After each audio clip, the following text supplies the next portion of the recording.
I would like to do a special acknowledgement to organizations like the Mount Vernon Downtown Association, the Skagit STEM Network, Community Action of Skagit County, Plumeria Breezes Travel, Skagit Valley Family YMCA.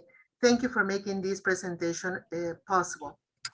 As you know, this presentation will be recorded, and we are thrilled to have a good friend of our chamber community and economic development now, and quite a representative of DEI and JEDI efforts nationwide.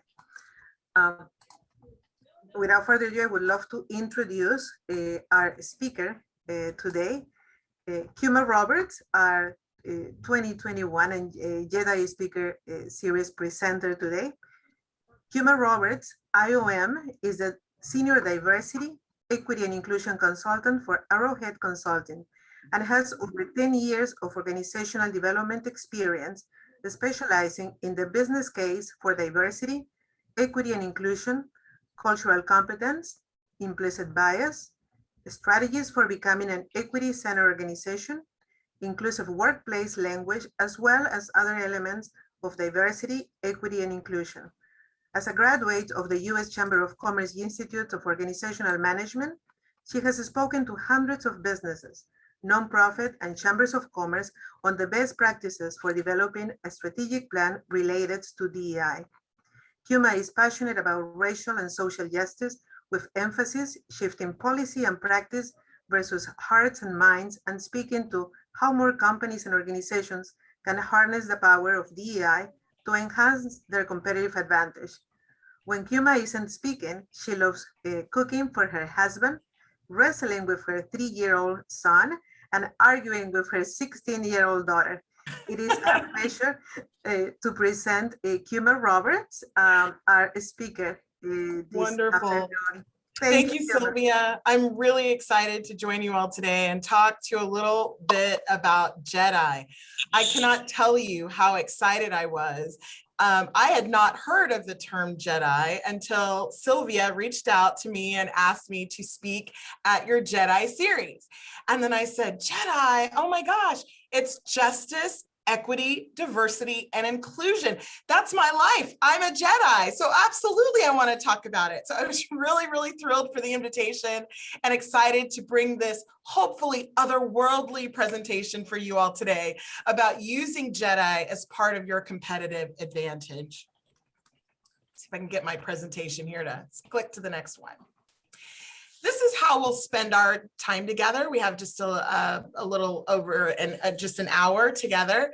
I'll talk to you a little bit about what it means to be JEDI, why it's important to me, certainly. We'll talk about the value of shared language and why I think it's so important as a foundation for organizations looking to become more justice, equity, diversity, and inclusion minded. We'll talk about using the force and what it means to use a JEDI framework as part of your organization and as part of yourself as you're assessing your own capacity to do this work. We'll talk about the force within and what it means when you look at the cultural competence continuum.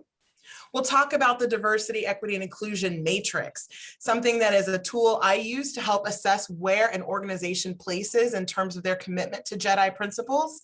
And then we'll talk about the JEDI code. Use it, you must. All the things your organization should do in order to make sure that you are considering JEDI as you move forward in your D&I journey. I like to say to myself that Sylvia does this more intricate introduction of myself. Thank you for that. But I like to call myself diversity personified. And I say that because in front of you, you have a picture of my family. My husband, his name is Floyd. He and I have been married for about 6 years, together almost 13 years. He's 33 years older than I am. So I'm in an interracial, intergenerational marriage. We are together raising my 3-year-old son, Zeke, who's in the middle there, and my 16-year-old daughter from a previous marriage. My father was an immigrant from Africa. My mother was a Southern Baptist and had a Bible in her hand everywhere she went. And I use all of these descriptors as myself to showcase how diverse I am. Often when I'm speaking to groups like this one, I find that the group is quite homogenous, and oftentimes people count themselves out toward being a part or an advocate or a champion or a JEDI for these concepts. And I want you all to know that you too are diversity personified.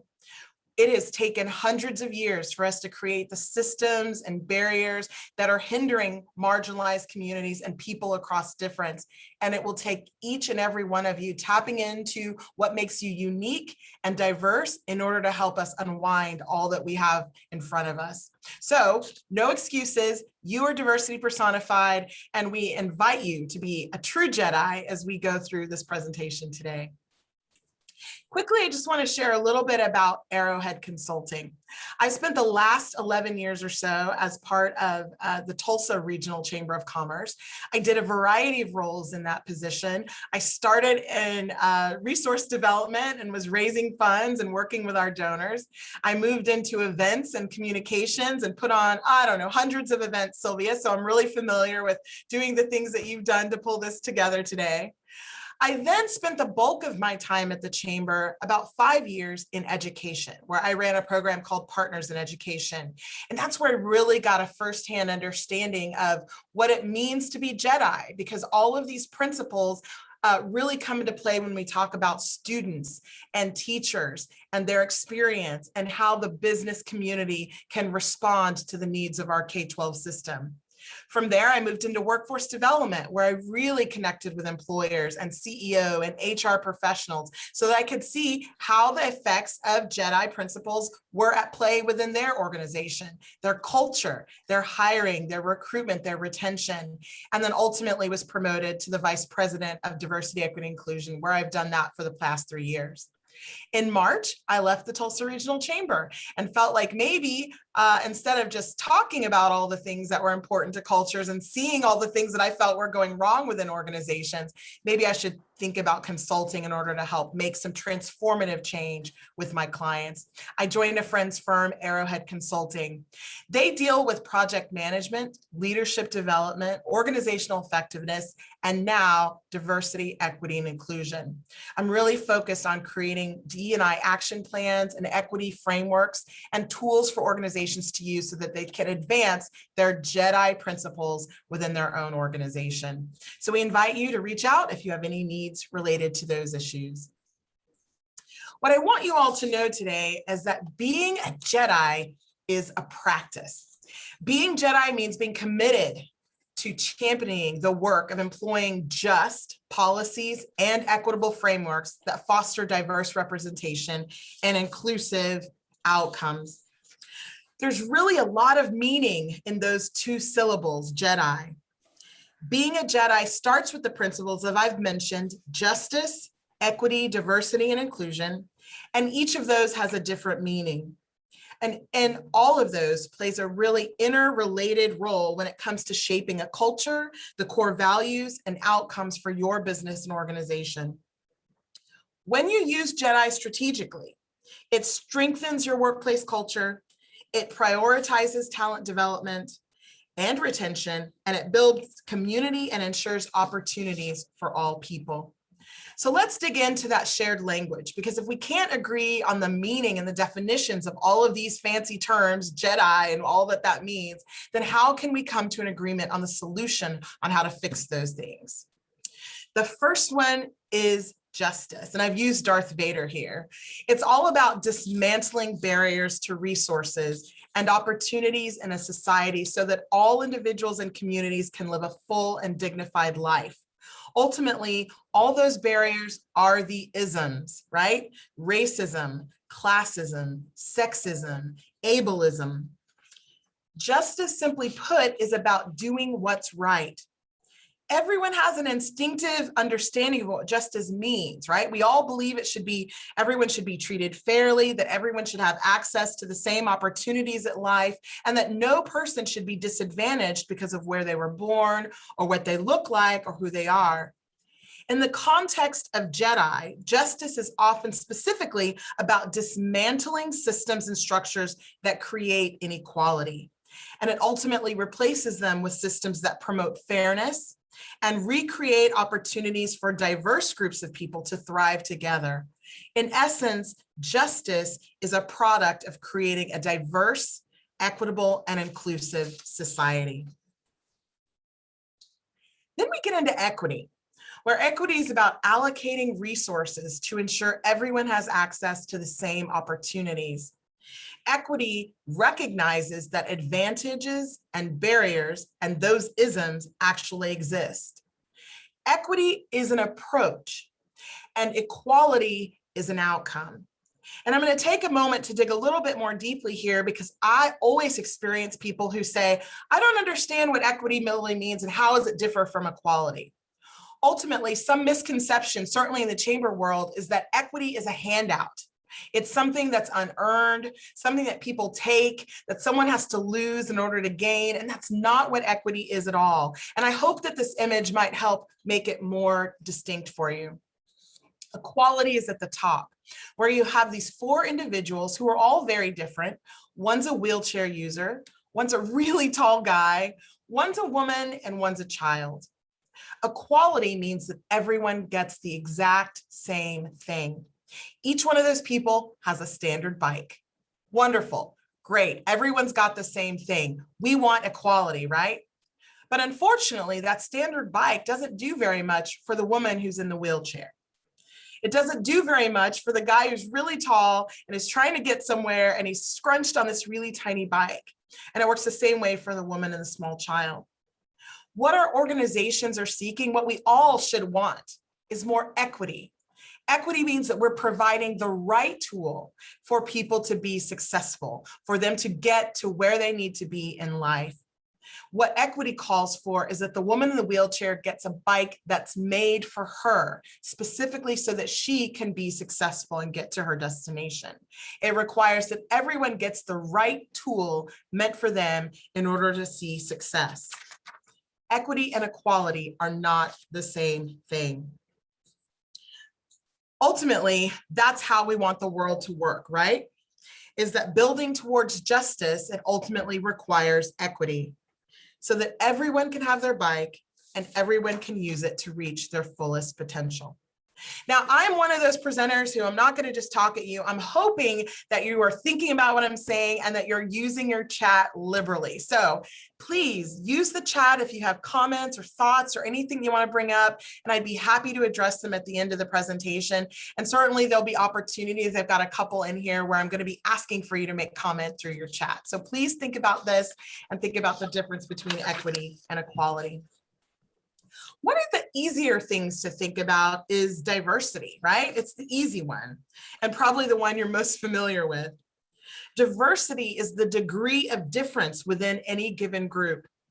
Many people think diversity in terms of race and gender, but it can encompass a much wider range of attributes like class, sexuality, age, ability, whether or not you live in a rural or urban area, and also other factors that closely related like religion or political affiliation. The benefits of diversity are extremely well documented. It's very clear. It's a part of my whole argument when I'm talking about the business case for diversity, equity, and inclusion. But deeper than just the quantitative proofs for why diversity is still relevant, no one should lack access or feel unwelcome in a community where they have an interest based on their traits, whether they are born or inborn or otherwise, that make them who they are. Ultimately, diversity is all the differences between us based on how we experience the advantages or how we encountered those barriers or those isms to opportunity. Diversity is more than just racial. It includes all of the things I've mentioned before. And I just want to recap some of those things because I think it's really interesting to hear just all of the elements of diversity. I'm a Black woman, so I'm going to talk about race pretty extensively because that makes a lot of sense to me, but I don't talk about it exclusively. Diversity means a whole lot of things for a lot of organizations. So don't just solely think about race as you all think about becoming more JEDI in your practice within your organization. Race and ethnicity. Here's an important fact. By 2065, only 46% of the population will be white, with no racial or ethnic group being considered a majority. So as you're considering JEDI and what to do for the future and how to lead your organization, how does that stat impact your strategy to do that? when there's not going to be one majority group. We're all going to be much more intermingled. My son's biracial. He has a lot more friends that are becoming biracial or mixed across various ethnic identities. So race and ethnicity is something to consider, but it won't matter as we move into future years as it's related to D&I. Some other elements of diversity that are important to think about are ability. 1 out of 4 American adults identify as having a disability. It's the one minority group any one of us can enter at any time. That's a really sobering fact, but oftentimes a lot of us are experiencing disability, whether they're invisible or more overt. And so certainly if you're not considering diversity and the full effects of how that can impact your organization, and you're not considering ability, then you're missing out in terms of becoming a JEDI and the benefits of that. What about age? Millennials have recently overtaken the baby boomers as America's largest generation. This one continues to crack me up because when I think millennials, I think like tech savvy kids who are like standing on the street corner with like a skateboard or something. But ultimately our millennials are 40 years old. Can you believe that? And they're working in the workplace and they're overtaking the baby boomers. So we have to think about, what does it mean to embrace age and millennials and boomers working in the same place? Is remote working more acceptable to this group? How do you embrace them? How do you pull them into your organization as you all seek to become more JEDI? Another really long forgotten group is the veterans, right? When you're thinking about diversity and becoming and embracing JEDI, you have to think about the veteran population. In 2016, 7% of American adults who were veterans that have a variety of transferable skills. They serve our country, they give their lives, they sacrifice for their families and for our country, and ultimately they come back from that service and don't have any entree into our workplaces because employers don't know how to translate those skills into the current workplace. Well, if you want to be more JEDI, you're going to be considering the veteran population. Are you a veteran-friendly employer? Are you seeking to increase your percentage of veterans in the workforce? These are things that will really be a foundation for your practices moving forward. And then, of course, the LGBTQ plus community. An estimated 3 to 5% of Americans identify as LGBTQ plus. And it's the one population that your organization is most likely to know before you even realize it for this population, because they're looking for signals in your application that might show that you're welcome and affirming, and that you're not asking just for 2 genders, male and female. You recognize that there's all kinds of gender identity and expression. And those are the things that they're going to want to see as you demonstrate your pictures, your imagery, your communications about this particular population. So if you want to be a JEDI, then you're considering this population explicitly. And certainly for Tulsa, we have a huge influx of our immigrant and refugee population. So experience about 123% growth in Tulsa, Oklahoma alone over the past 3 years. So if you're not thinking about the impacts of immigration in your organization, then you're not thinking about JEDI. Ultimately, 13.5% of the American population is foreign born. And beginning in 2030, which is right around the corner, migration will become the primary driver of population growth. So I'm telling you, immigration is another huge piece that really makes the full picture of diversity and how it can be the foundation of your JEDI principles. The last one is here, inclusion. Inclusion is about fostering a sense of belonging by centering, valuing, and amplifying the voices, perspectives of those who experience more barriers based on their identities. You know, I've heard this quote, I don't know, a couple of million times that Verna Myers says. She says, diversity is being invited to the party, but inclusion is being asked to dance. It's very true. Inclusion is an intentional, sustained, and very specific effort to make people feel welcomed, valued, heard, and respected. It's about integrating new folks into your community and ensuring that they understand that they have the same rights, resources, and responsibilities as everyone else in it.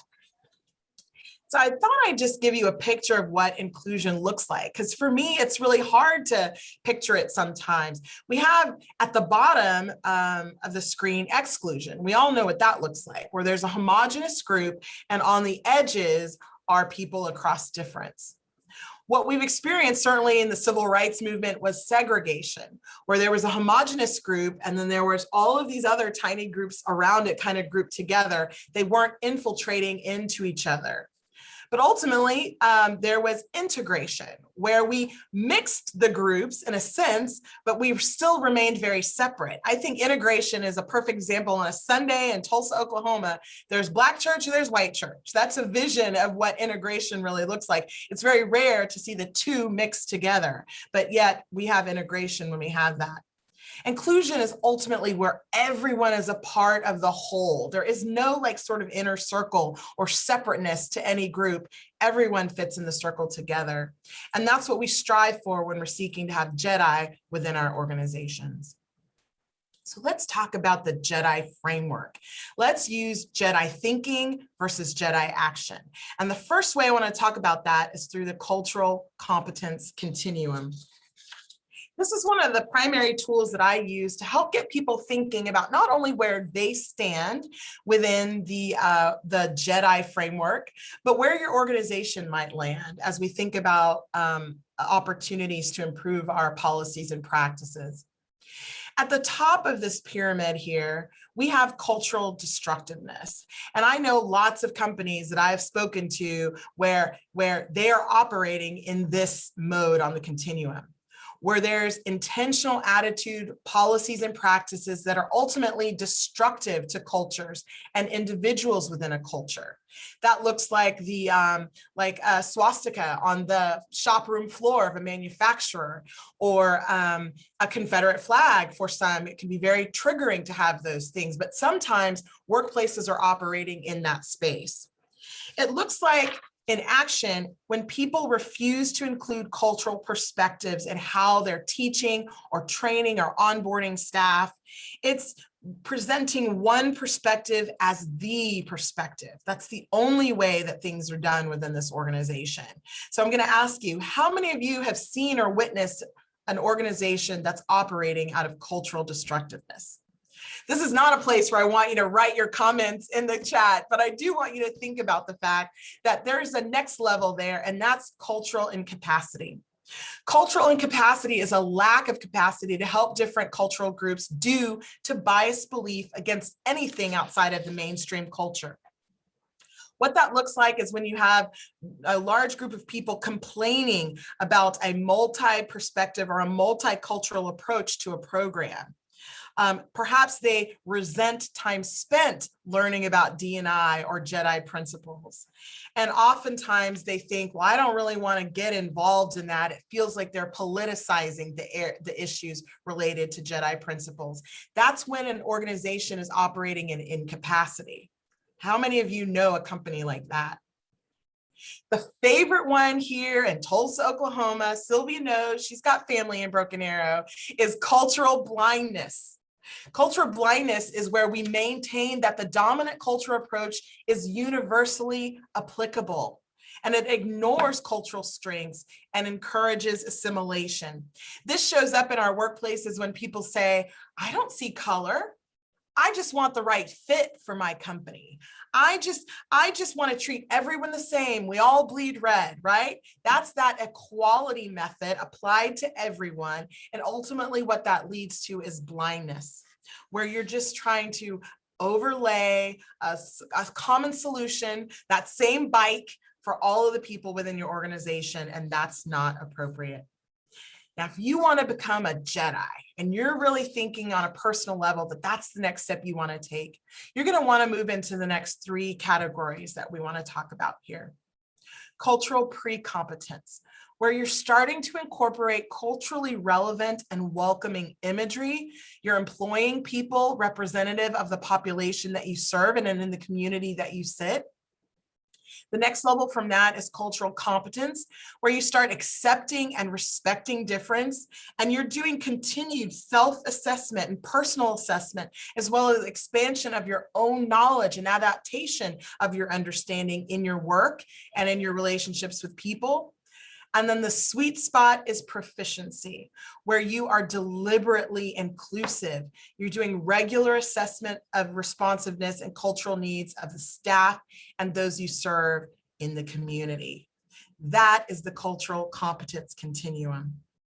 So here's where I want to see the chat, and I'm going to try to pull it up so I can check it out too. How strong is the force in your organization? And where do you land on the cultural competence continuum? Does anyone see themselves as we talk about some of those elements about where you are? And don't worry if you're in blindness, it's totally fine. A lot of people are. But I think the point is that blindness is not the end result. I think a lot of people think, well, once I get to that point, I'm done. I'm a Jedi, right? No, we don't want you to ignore difference. We want you to embrace difference and ultimately get to proficiency. So think about where you land on the cultural competence continuum. Oh, people are wanting the visual. Let me see. Let me go back.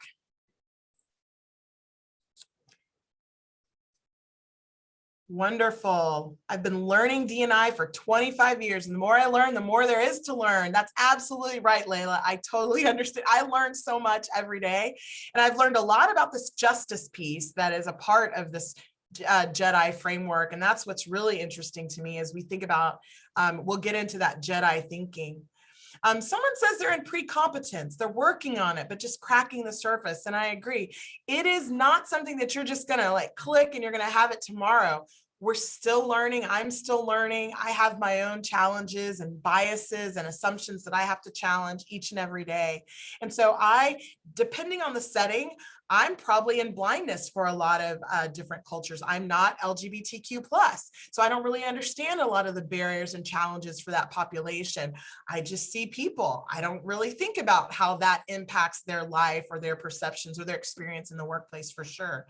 So it's really interesting to think about pre-competence and how we can maybe be in different spaces depending on the audience that we're talking to. Lots of people in pre-competence and competence, and I love that. Thank you all for that. I appreciate hearing those stories. Wonderful. Well, so I'm going to keep going here and talk about the JEDI maturity matrix. And really, this is the diversity, equity, and inclusion matrix, but I wanted to share it with you because as we looked at the cultural competence continuum, and I use that on a more personal level about where you can place yourself, there's a similar thing for where your organization might land. And this is what it looks like. When you're in basic, D&I is on the agenda. It's there for discussion. How many of us have that once a year D&I training? We talk about implicit bias and then it's gone and you never have to deal with it or see it again. Your organization is operating from basic. It's there. Maybe you'll have a special event that's celebrating, I don't know, Taco Tuesday because it's Hispanic, Awareness Month. And that's your commitment to D&I from a basic perspective. But what we want more organizations to move into is awareness, right? Awareness is where diversity is increasingly recognized as a business benefit, and an inclusive culture is acknowledged as being crucial to success.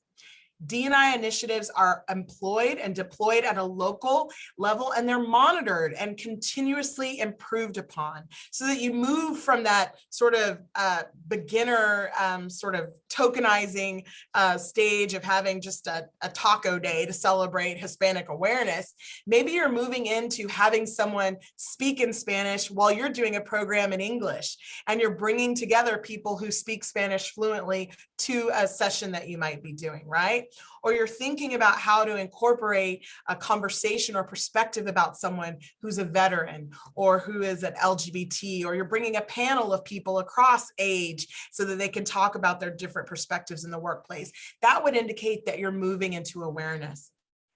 That level 3 is called understanding and application, where your management and your top level is recognizing the business benefit of diversity and can demonstrate it and is implementing D&I strategy so that D&I is a part of your strategic planning conversations. Perhaps evaluations have a component related to how you're engaging teams related to diversity, equity, and inclusion. How are you promoting individuals for their ability to embrace those concepts in the workplace? That's when you're moving and operating in the understanding and application phase.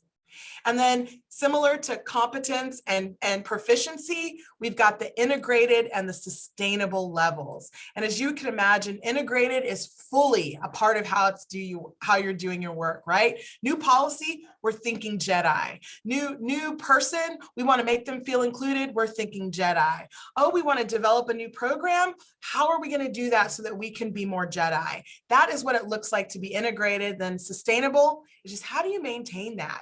How do you continue that momentum as you all continue to build your strategy and build your organization, and ultimately grow your organization from a D&I or a JEDI lens? So that's the matrix. So here's a little bit more of the framework. Diversity is about representation, categories, numbers, difference, tracking all of those things. Inclusion is about belonging, voice, feeling welcomed, but ultimately someone is still deciding who is in and who is out. When we get into equity, equity is about those structures, making those very transparent so that people see the barriers, where the power lies, where oppression lies, and those with power opt to give up some. That means you want more people across difference in your leadership team or in your upper levels of management. You want more people across difference feeding and giving you advice in the form of an advisory council. That's what equity means. And justice is where you're addressing the conflict, where risk is clear and you're redistributing power and decision-making is coming from those most marginalized. And this is a scary thing when you're a white straight male, right? There's a fear thing. It's like equity and JEDI principles are pie, like there's not enough to go around, but there's plenty to go around. And ultimately what we're saying is that those in power would turn over some of that power, not turn it over and give it up, but to make the table bigger so that more people can have a seat at the table of power for your organization, right? More perspectives, more difference. So when we're in justice thinking, right, as we move deeper into the JEDI framework, justice thinking says, I challenge policies and reinforce the dominance, I challenge policies that reinforce the dominance or the invisibility of those who are different from me. That's what it means when you're employing that justice thinking in your organization. So here's some actions. Don't apologize for making a commitment to equity. That's important. That's a part of your relevance, your sustainability as an organization. Adopt a bold strategy to fight injustice and systemic inequity, and then be transparent about those policies and progress, and be transparent and say, we're working on it. We don't have the answers. Because I think a lot of people think they have to have it all together before they deploy some of these bold strategies, and that's not true. You just have to be committed and willing to try. When you're employing equity thinking, equity says, I address the biases that lead to dominance or invisibility to those who are different. Equity thinking means that you are eliminating discrimination and disproportionate impact within your organization. Why are all the people across difference only in entry-level roles, right? Why shouldn't we create a development program to lift up more people across difference within our organization? You're going to provide the right tools for the right employees and members to be successful. And you're going to create an environment where the impact of discrimination is just imperceptible, like it wouldn't matter. There would be no impact of difference within your organization. That is equity thinking. Diversity thinking is there are many different people, identities, perspectives, and approaches, but diversity actions means you're treating everyone with respect, you're encouraging those diverse perspectives, and you are an advocate for an environment where difference is celebrated and intolerance is eradicated. And then ultimately, the inclusive thinking means you're creating safe spaces to hear and appreciate the ideas and perspectives of those who are in the non-dominant group, and you can listen and hear about their lived experiences. And you have to provide opportunities for that engagement. And you want them to be a part of decision-making, and you have to be intentional about including everyone. So many of you are chambers on the line or working in a chamber. I had a conversation with a client the other day, and she said, we were talking about this inclusion and what that means and how some people have politicized a lot of these concepts. And she said, you know, it's no different than when we said we needed more manufacturers as part of our membership. We went out, we got a list of all the manufacturers in the area. We invited them to an event. We called them in. We were intentional about telling them about our services and the benefit of joining our chamber.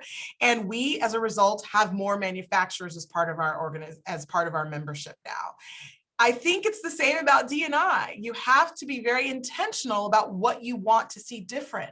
It's one thing to say, oh, we don't have a lot of difference in our community. I just don't know where they all are. But you have to be intentional about seeking and finding that difference within your organization and elevating it, bringing them to the table and encouraging them to be a part of the conversation. So I wanted to share just a little bit more about the JEDI code. Use it, you must. One of the first things I want you all to do when you're thinking about this is establish, sorry, my screen got out.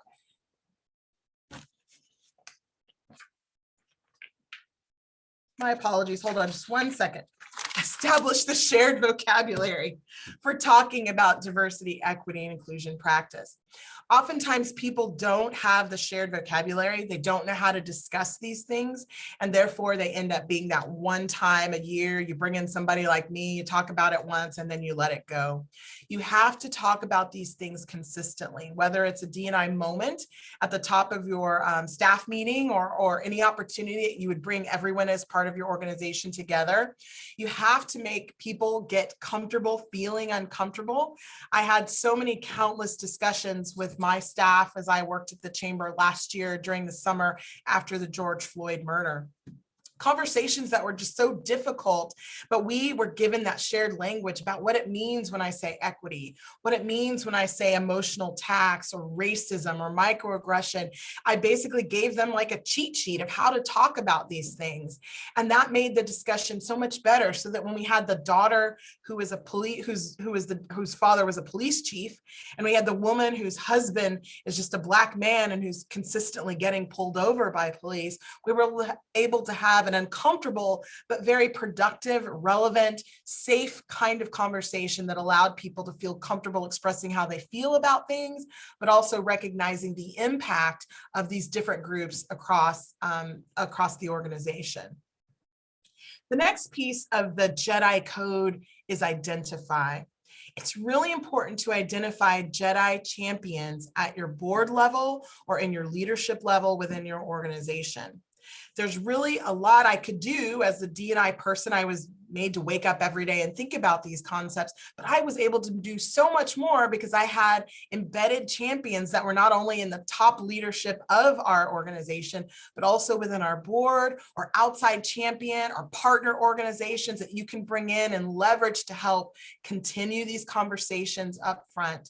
Identify those champions and use them to your benefit. Like a lightsaber, pull them out and use them when necessary.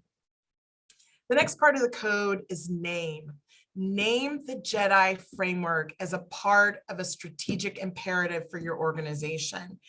And you don't have to call it JEDI, call it DEI, call it inclusion and diversity, call it what you want, but truly name it and make it a part of your strategy as you all are continuing to do your work.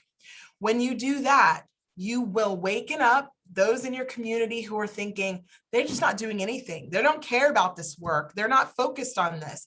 If you name it, people will come and want to join the coalition with you, will want to see you be successful because they've embraced it for their organization as well.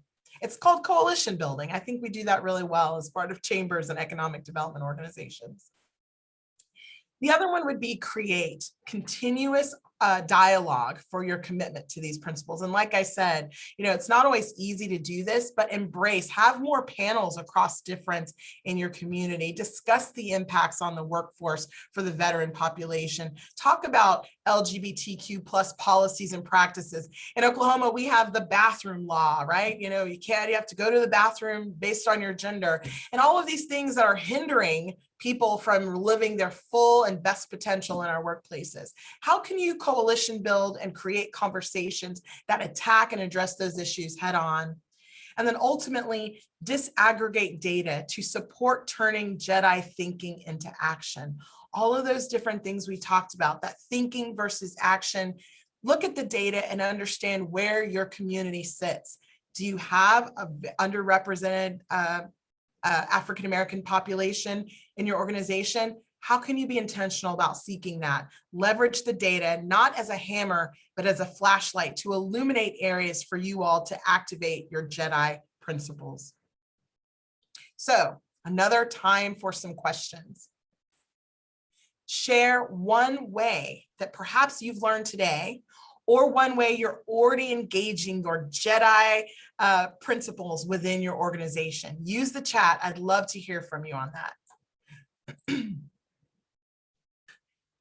Layla says it's like a football. If you're talking about football and one is picturing international and one is picturing American, there will be a lot of miscommunication. That is so true. Oh my gosh. So you have to establish that shared language. It's really important.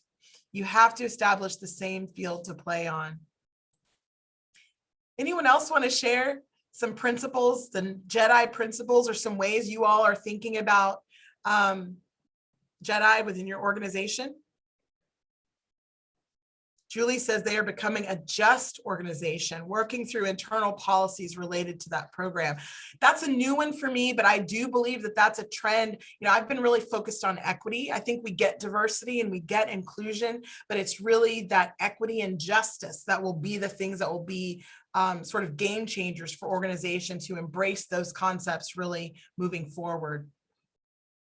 Any other thoughts people have related to one way your organization can be a JEDI? Think more about JEDI principles.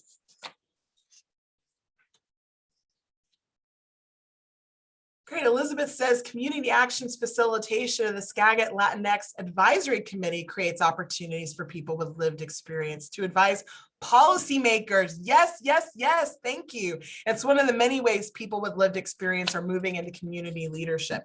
That's exactly right. We created 918 Represent, kind of like a leadership, we have a leadership Tulsa program, a lot of communities do, but very focused on communities of difference or communities of color specifically, getting involved in policy and legislation, giving them a real understanding and access to those people who are making policy, but then teaching them how to perhaps run and be people across difference within those positions in our community. So that's a fantastic opportunity. Kevin, that's wonderful. Add your pronouns to your email profile and Zoom names. That is so simple, but to a person from the LGBTQ plus community who sees that you understand the need to put a pronoun in there will be so welcomed and so appreciated. And there you are using your lightsaber. You didn't even know it. That's fantastic. How do you approach leadership in an organization that is culturally incapable or blind? I would personally start with training, right? Because you don't know what you don't know. So certainly educating them, saying, hey, let's talk about culture. Sometimes a conversation about culture can be a great intro into conversations around JEDI principles. We want our culture to be more inclusive. We want to have more equitable outcomes in our organization. Using language like that kind of gives people their dessert and a little bit of veggies on the side when you're approaching your leadership about that. Honestly, part of the business case for me as I talk about those things in terms of profitability. D&I isn't just the smart, the right thing to do. I think a lot of people think it's the right thing to do. Ultimately, D&I is the profitable thing to do.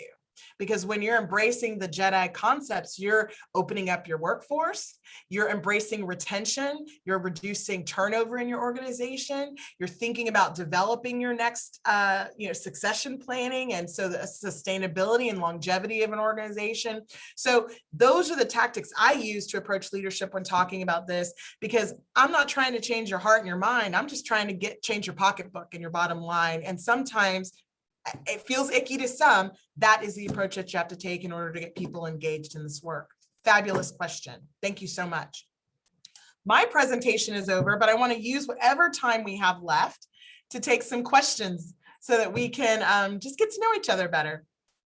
Angie has a question. What resources do you cite to help with educating organizations on the profitability aspects of JEDI?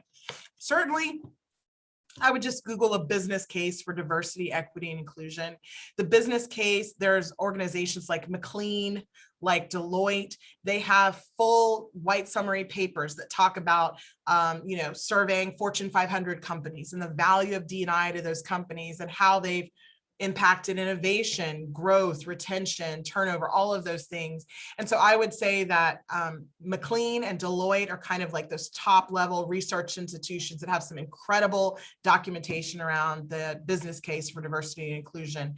And I would check those out first, and you'll just find a myriad of resources when you just start there with those two for sure. Jen is being very kind and complimenting me as a presenter. Thank you so much. I appreciate it. Are there any other questions I can answer for you all related to diversity, equity, inclusion? Any other challenges you might be having related to employing JEDI principles in your organization? Certainly unmute and let's talk. Thank you. What a great presentation. One of the things that we're working on right now is diversifying our board and leadership. I think as a fairly homogenous group, I worry about the risk of somebody who is of a different background feeling like this was like a token thing, where it's really, no, we're trying to push our whole organization to be more representative of the community that we are part of and that we serve. Do you have any thoughts on that? Yeah, so I'll just say that as someone who, I think I'm serving on 5 boards, Nikki, because of this desire for people to want to diversify their boards. And I love it. It's a great opportunity.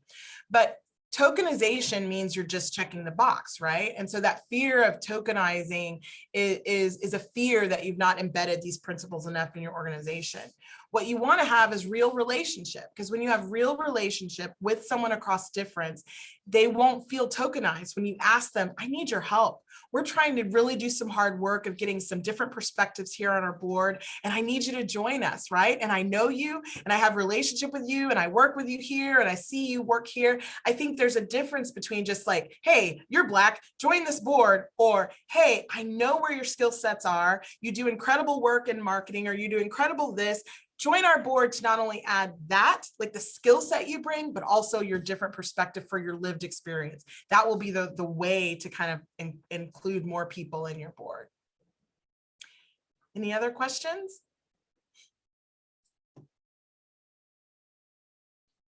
Have I just deflated you? Do you feel like you can't be JEDI? Or is anyone excited about thinking more JEDI principles in your organization? I'm excited.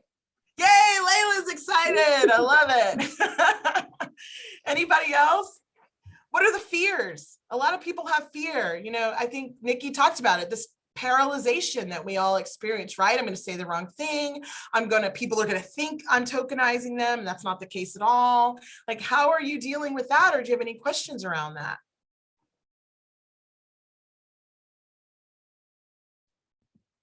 I have more problems with being the token. You do? Mm-hmm. Say more. Oh, you muted. You got muted. Sorry, not in my current organization. I love community action, but in a lot of my past organizations, I have a lot of the experience of being the token, the one that is okay enough that he still checks the box. Yeah. You know, I am I'm actually biracial. So, but I pass for white. So not all the way black. You know, I have disability, but it's not one you can see. So not that bad. And, you know, I am a member of a lot of other groups that would be considered marginalized, traditionally disenfranchised, et cetera. And so that experience makes it very easy for me to become the token. Not that I am tokenizing, but that people make me the token or force me to be the voice for everyone that it resembles me, which I cannot speak for an entire community of people. I can speak for a lot of things, but I also cannot be the voice and should not be the voice for everything.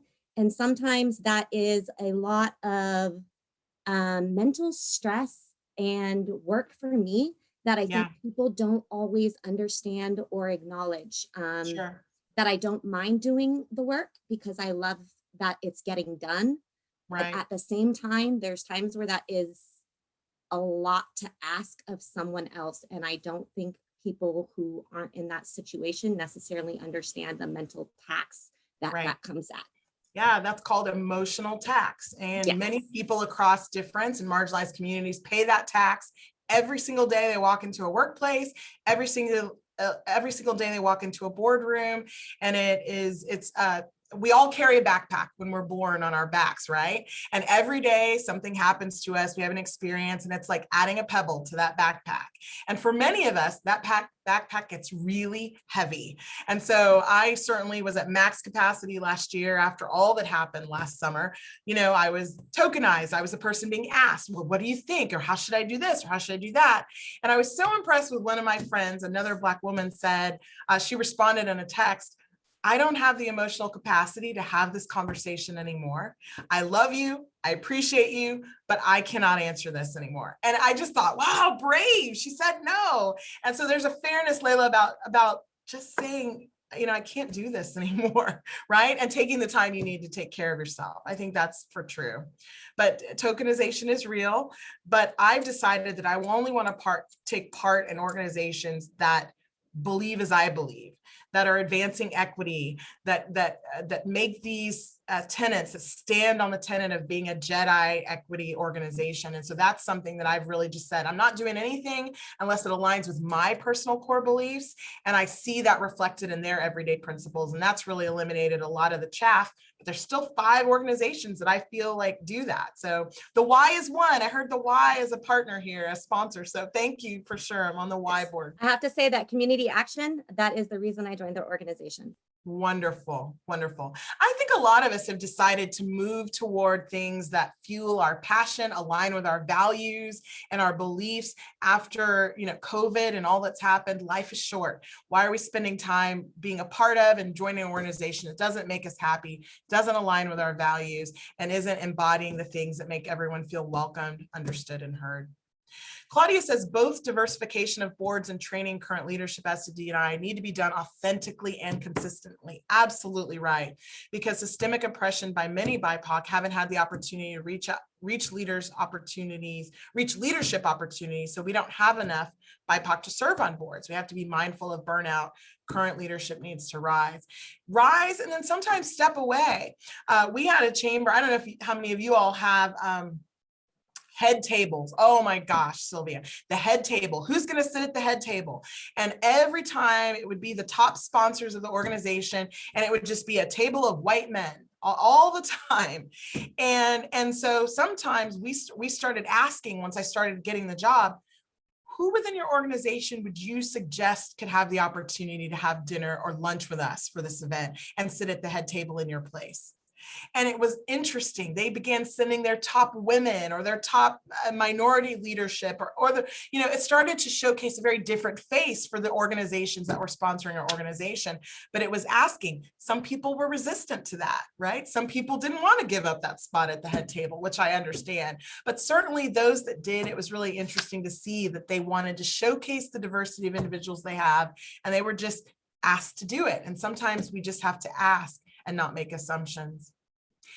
Danielle says, how would you suggest including tough conversations throughout the year, D&I topics before a meeting?